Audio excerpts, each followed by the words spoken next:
আমাদের ঝিনাইদহ কমিটি করার সময় এই মজিদ আর অমিত কোন অবস্থায় আমাদের কমিটি দেয় নাই। আমাদের আজকে কমিটি শূন্য করে আজকে ফায়দাটা লুটতে পারছে। এইটা লুটতে পারবে না। আমি সতর্ক করছি, এই মজিদ সাহেব, অমিত সাহেব, আপনারা ষড়যন্ত্র করতে পারেন, আর কোন ষড়যন্ত্র আমরা করতে দিব না। আপনারা নেতা হয়েছেন, আপনারা কর্মীদের সাথে সম্পর্ক রাখবেন।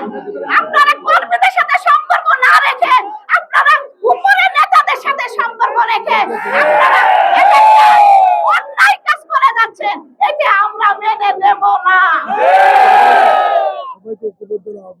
সবাই ঐক্যবদ্ধ হতে হবে।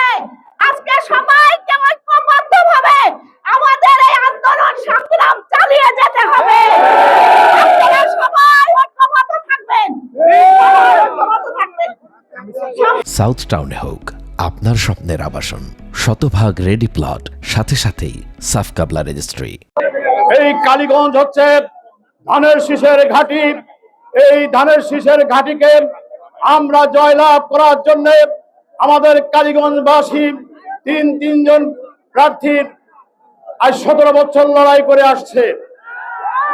কিন্তু আমরা কি দেখলাম? ষড়যন্ত্রের মধ্য দিয়ে কালীগঞ্জে সেই ধানের শীষ বঞ্চিত করে আমাদের 3 জন প্রার্থীর একজনও পছন্দ না করে ঝিনাইদহ থেকে একজনকে আমাদের এখানে পাঠিয়েছে।